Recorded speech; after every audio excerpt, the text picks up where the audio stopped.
بسم الله الرحمن الرحيم. Assalamu alaikum wa rahmatullah, and welcome back to our platform Learn Arabic Today. And in this session we will be talking about the genitive case or al-idafa in Arabic. Now what is al-idafa? It's like the possessive case in English.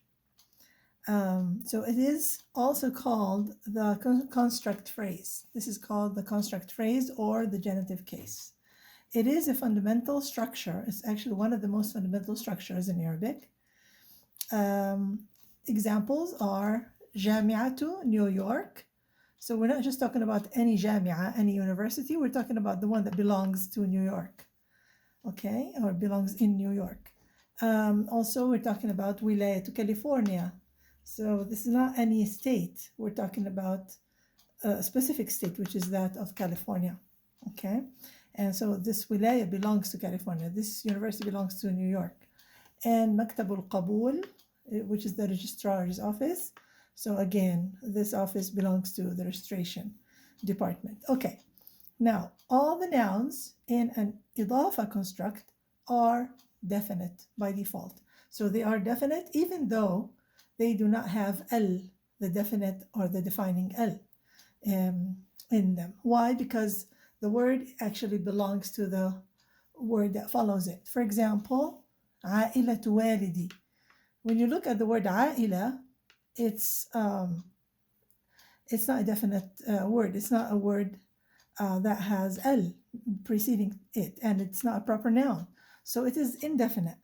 But because we followed it by the word walidi, this means that this family is not just any general family, any random family, but it's the family that belongs to my father. So this word aila became definite, just like the word walidi is definite. All right. So the relationship between the two or more nouns in the idafa is equivalent to the English construction of, or to the English construction of.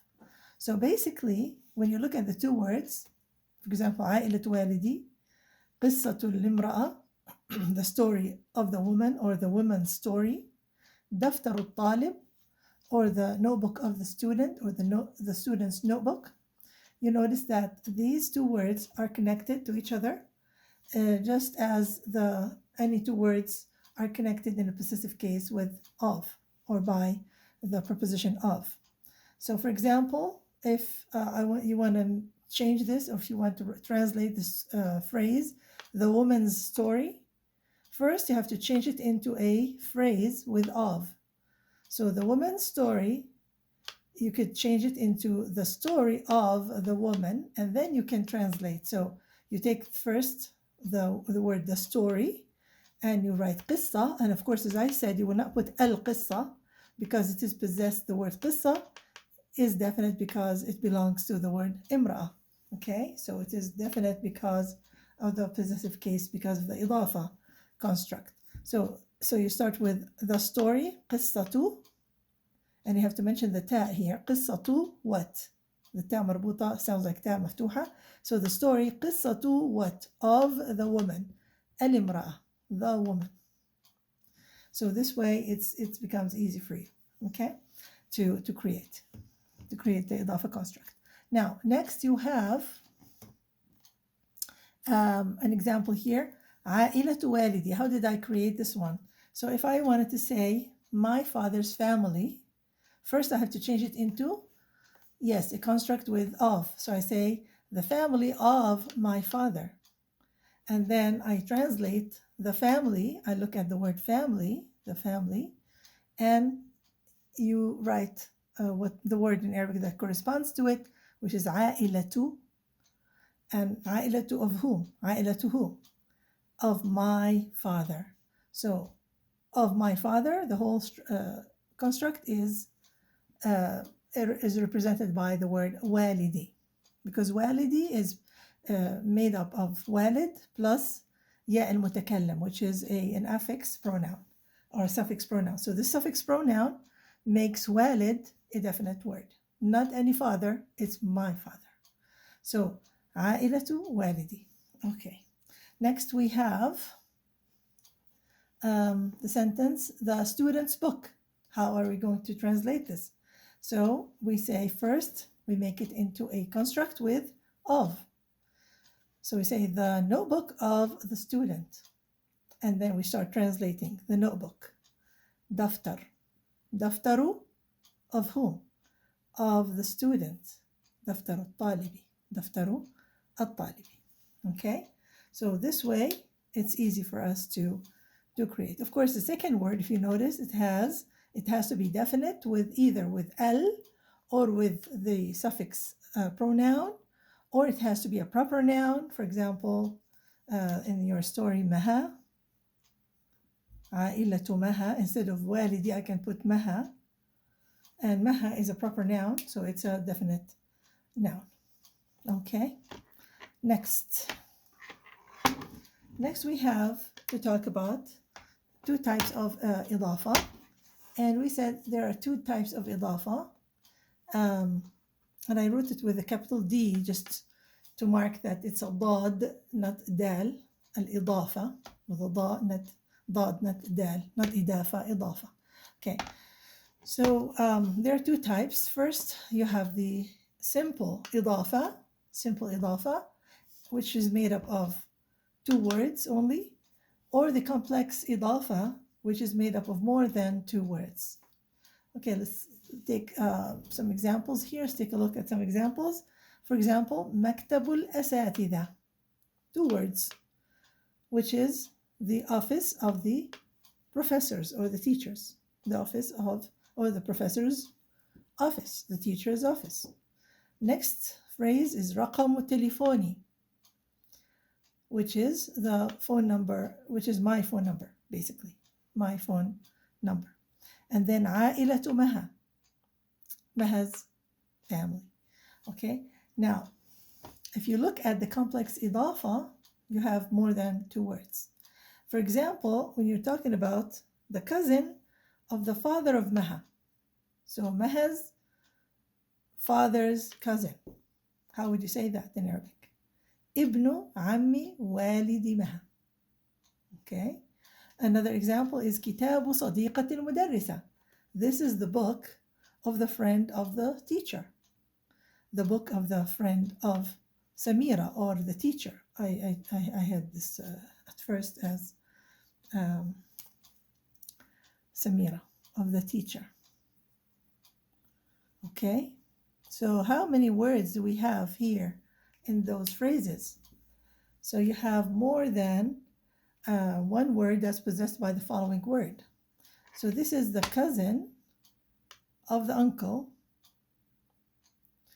of the father of Ma. Okay. So it says here, rule, all non-final nouns in complex إضافات behave like the first noun and never take al. So if you noticed here in all these words, ibnu, ammi, walid, all of these words, they don't have al. So ibnu, especially ammu, ammi, and walid. Am and walid, these words, like there's more than one word here that in the possessive construct. And am, we did not say ibnu al-ammi al-walid. We said ibnu ammi walid, and then the last word should be defined either by it being a proper noun, or it has an L, defining L or definite L, or it has a pronoun suffix at the end of it, which indicates that it belongs to me, her, him, them, etc. Okay, كتاب صديقة المدرسة. Again, المدرسة, the last word is always, as we said, is defined. These two words before it are also defined, and they're part of the إضافة construct, but they will not have L. They are defined, they're definite, but they do not have L. How are they definite? Because they belong to the teacher somehow. This book belongs to the friend, and the friend belongs to the teacher. All right? So, okay, so that's that. So no no L التعريف, no defining L for any of the words except the final word in the إضافة construct. Or as we said, we don't have to have L like المدرس, so we can have a proper noun, or we can have, for example, صديقي أو صديقتي, or my friend, or my cousin, ابنة عمي, etc. You have a ya or a defining suffix, pronoun suffix.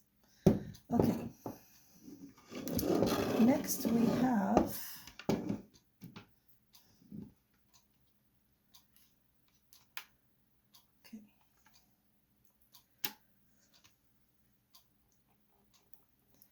So let's see how we can make some more of those constructs, إضافة constructs. For example, أحمد ابن عم والد مها. Ahmed is the cousin, ابن عم, the father of Maha. So someone says, Ahmed is the son, is the cousin, ابن عم, the father, والد Maha, the cousin of the father of Maha. Now, if Maha wants to say the same statement, Maha were to say this, she says, Ahmed ibn ammi walidi. Ahmed happens to be the cousin, ibn ammi, my father.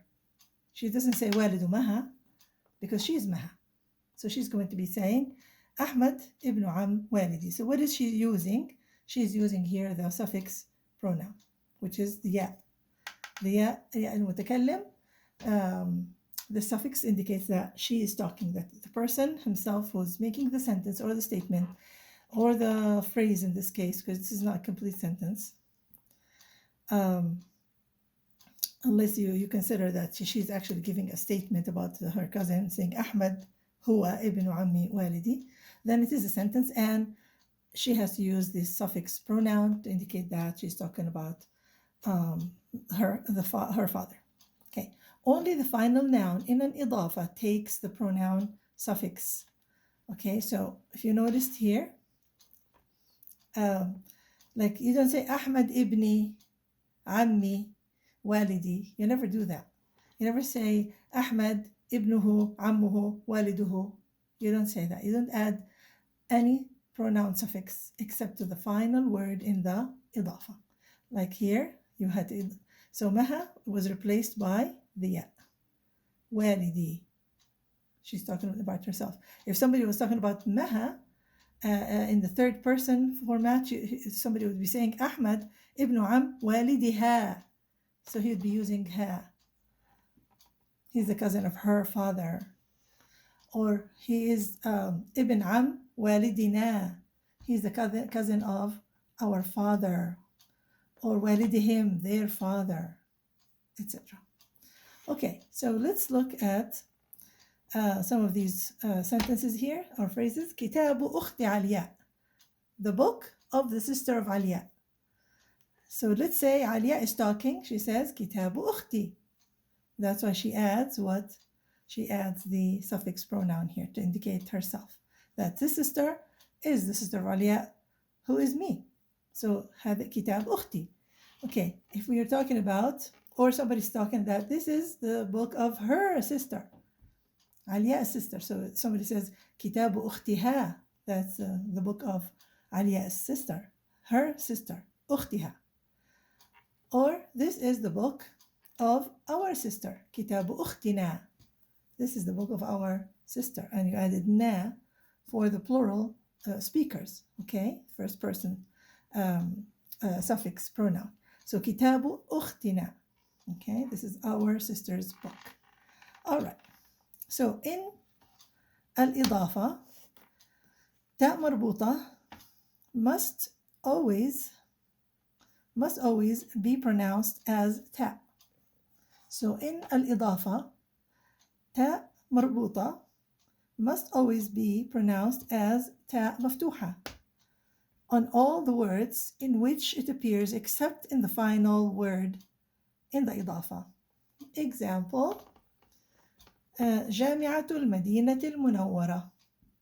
So notice I'm saying that this university belongs to Al-Madina Al-Munawwara, and the city happens to be called Al-Madina Al-Munawwara, the city of the Prophet Muhammad, peace be upon him.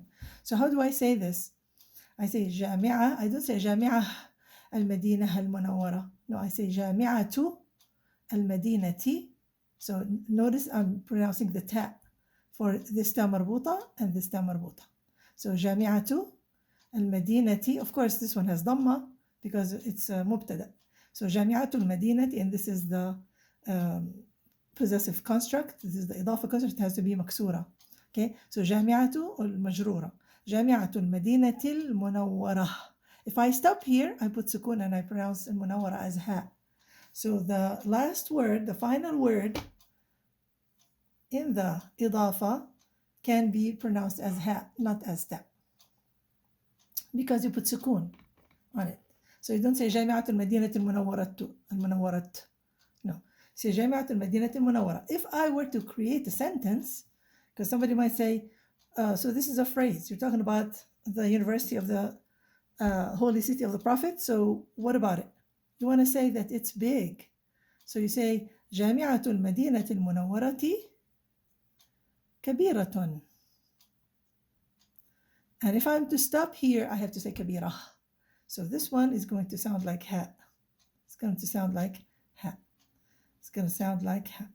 Whereas everything else before it, all the ta مربوطة, كل التاءات المربوطة تلفظ على أنها تاء مفتوحة.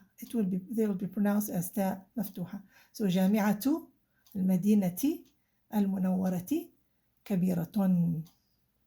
And this is مبتدأ مرفوع and this is خبر مرفوع. So basically subject and predicate in a nominal sentence.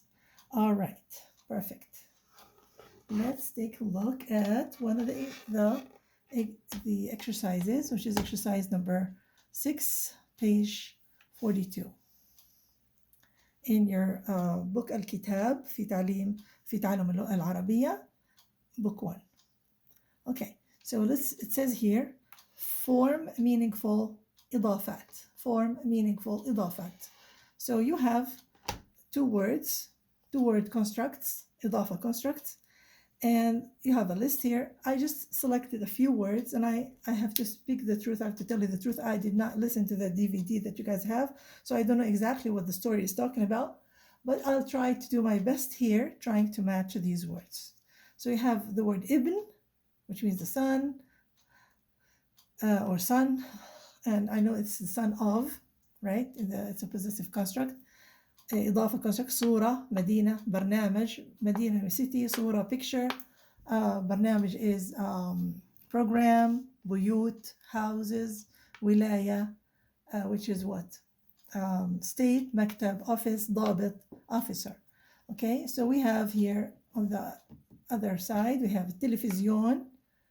The second or the final word in the construct, in the إضافة construct, is التلفزيون. الجامعة. العائلة. خالتي. البوليس. The police. Chicago. القبول. The registrars or registration. And Virginia. So Ibnu, this person could be Ibnu, maybe he is the cousin of my, he's my cousin, Ibnu Khalati. Okay, he is the son of my aunt on my mother's side, or aunt if you want to say. Okay, then you have Surah, Surah al-Tilfizyon, the picture of the TV, no. Surah al-Jami'ah, no, the picture of the Jami'ah. So Surah what? What could it be? Surah al-Qabul, Surah Virginia. Okay, so it seems like I did not add the right word for Surah. It could be Surah Khalati as well. So let's skip this one to the next one, and let's go to, maybe I just added and erased by mistake. So, okay, so we have Medina. Oh, I'm sorry. So Surah Al-Aila, right? I remembered. Okay, it's the family picture. Surah Al-Aila, awesome. Okay, and then Medina, the city of, is it Virginia or Chicago? Okay, Virginia is a state, and Chicago is a city, so Medina to Chicago. And Barnamaj, this program goes into the TV. And the buyut, these houses maybe are like dorms for the university, or so buyut al-jami'a, right? And then wilaya, this wilaya to, which wilaya is wilaya to Virginia. Wilaya to Virginia. Okay, maktab is the office of, remember the registrar's office? Okay, maktab al-qabul. And this is an officer, a police officer, ضابط البوليس. ضابط البوليس. Okay, so this is just, a few answers here. Selected words and selected questions from your, from exercise 6, page 42 in your book. Now, here is a challenge for you guys. Challenge. Okay, so what I want from you is to make a complete إضافة. Make a complex إضافة. Make a complex إضافة. Remember, we said there is a simple إضافة made up of 2 words, or complex made up of more than 2 words. So I gave you these words: ibn, khala, bayt, maha. So I would give you 2 clues here. The first English sentence would be Maha's cousin's house. And then remember we said there is a stage that we have to, like some transformation we have to do. We have to transform it into something else with a construct with of, the possessive of, so we can translate it into in Arabic. So Maha's cousin's house, or the house of the what, or the who of the who of Maha. Okay, the house of the of someone, of the someone else of Maha. And then this will help you to rearrange the words to create a complex إضافة in Arabic. And I look forward to looking at, or to seeing your answers in the comment section. Now, if you thought this lesson was helpful, please like it, share it, and subscribe to my channel. And I do appreciate if you guys can comment or write questions. I welcome your questions and positive comments always. And what else? And I look forward to hearing from you soon, or seeing your comments soon. And inshallah, we'll meet with you again in a future grammar lesson from الكتاب في تعلم العربية part 1. Thank you so much for watching. Wassalamu alaikum wa rahmatullahi wa barakatuh.